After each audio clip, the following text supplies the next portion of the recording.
मंदिर में दाना चुग चिड़िया मस्जिद में पानी पीती है। यहाँ मंदिर में दाना चुग चिड़िया मस्जिद में पानी पीती है। यहाँ बुद्ध के उपदेश और ईसा मसीह के बलिदान की गाथा होती है। यहाँ बुद्ध के उपदेश और ईसा मसीह के बलिदान की गाथा होती है। मैंने सुना है यहाँ राधा रानी की चुनरी सलमा बेगम सीती है। मैंने सुना है यहाँ राधा रानी की चुनरी सलमा बेगम सीती है। फिर क्यों हो गए हम यूं जुदा कि आज जोड़ने की बात होती है। सुप्रभात आदरणीय प्रधानाचार्य महोदय, उप प्रधानाचार्य महोदय, अध्यापकगण एवं मेरे भाइयों और बहनों।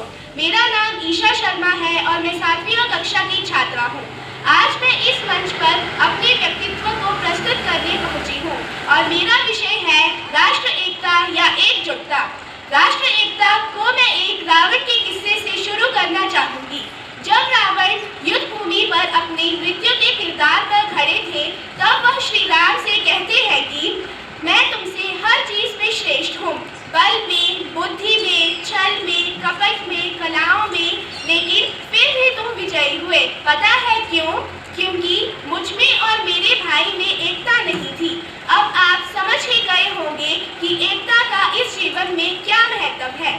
जी हाँ, एकता चाहे तो सृजन भी कर सकती है और वही एकता अगर कुटुंबा में बदल जाए तो पूरी मानव जाति का विनाश भी कर सकती है। भारत में 3000 से ज्यादा जातियां और 25,000 से ज्यादा उपजातियां रहती हैं। उनकी सबकी अपनी अलग अलग परंपराएं और अलग अलग रीति और रिवाज हैं। इतनी विविधता होने के बाद भी आपस में प्रेम और किसी प्रकार का भेद उत्पन्न नहीं होने देना ही होती है राष्ट्र एकता। राष्ट्र एकता के लिए जरूरी है हिंदू मुसलमान से ऊपर उठकर अपने मानवता की ओर अग्रसर होना, और राष्ट्रभक्ति ही होती है राष्ट्र एकता का आधार। इसलिए जान लेते हैं कि राष्ट्रभक्ति है क्या। एक किसान अपनी फसल का बीज बोता है और एक कुली अपने सर पर वजन ढोता है। एक सफाई कर्मी हर सड़क का कचरा उठाता है और एक देश का युवा अपनी संस्कृति और धर्म को जानने के बजाय स्वामी विवेकानंद की तरह ऊपर उठने की कोशिश करता है। तब जन्म लेती है राष्ट्रभक्ति और तब जन्म लेती है राष्ट्र एकता। राष्ट्रभक्ति का एक दूसरा पहलू भी है। राष्ट्रभक्ति तब हार मान लेती है जब एक सरकारी अफसर अपने चपरासी के नमस्कार का जवाब नहीं देता है, जब एक उद्योग का मालिक अपने मजदूर को उसकी मेहनत का पूरा वेतन नहीं देता है, जब राष्ट्रभक्ति तड़प उठती है जब एक व्यक्ति अपने बूढ़े माँ बाप को वृद्धाश्रम की चौखट पर छोड़ आता है। तब छिन्न भिन्न हो जाती है वह राष्ट्रभक्ति जब एक मुसीबत में फंसे इंसान को उसकी मदद करने के बजाय हम सेल्फी लेकर लाइक बढ़ाने में लगे रहते हैं।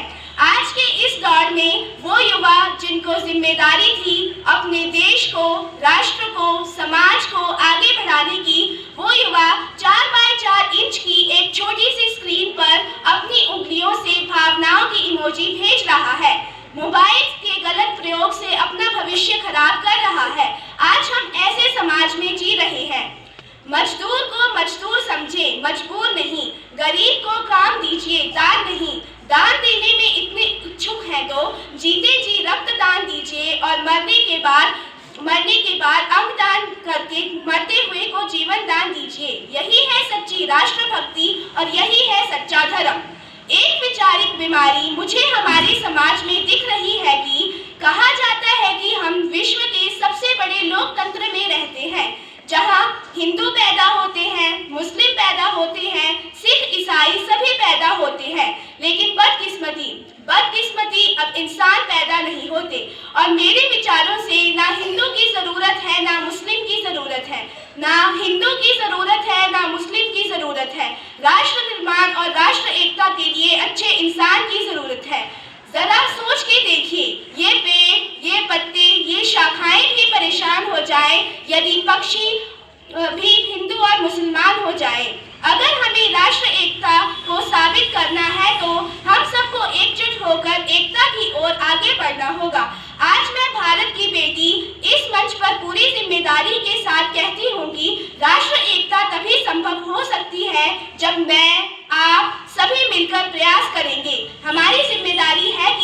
मगर हमारे देश को, हमारे वतन को आगे बढ़ाने की।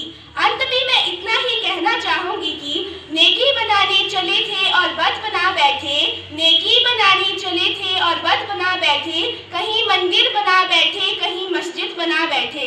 हदें इंसानियत की भूली इस तरह, हदें इंसानियत की भूली इस तरह, हमें इंसान बनाने थे और सरहदें बना बैठे। धन्यवाद। जय